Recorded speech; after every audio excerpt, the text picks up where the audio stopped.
une histoire qui fait la une de la presse ce matin, celle de deux octogénaires qui ont décidé de mourir ensemble dans une chambre de l'hôtel Lutetia à Paris. Une histoire qui relance le débat sur le suicide assisté. Damien Cabrespine. Ils avaient 86 ans, on les a retrouvés main dans la main, morts dans une chambre du Lutetia.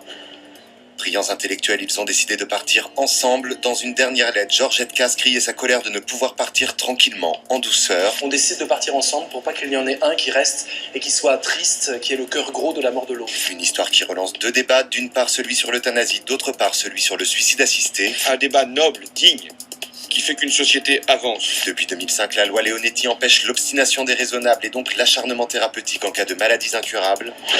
Mais le suicide assisté reste interdit en France. C'est nous les bien portants qui décidons des lois. Il y a toujours ce fantasme d'une amélioration possible. Les Pays-Bas, la Suisse, le Luxembourg ou la Belgique se montrent plus permissifs quant à l'utilisation d'une pastille létale pour mourir dans la dignité. 92% des Français se prononcent en faveur de l'euthanasie pour les maladies incurables. Un jury citoyen missionné par le comité d'éthique devrait donner ses conclusions le 16 décembre prochain. Le suicide reste tabou parce qu'on n'en parle pas de façon lucide et scientifique. Tant que le suicide sera gorgé de fantasmes, on ne pourra pas réfléchir et légiférer sur l'euthanasie. Dans une dernière lettre, Georgette Casse déclare vouloir porter plainte pour non-respect de sa liberté et engage son fils à se substituer à elle pour attaquer l'État.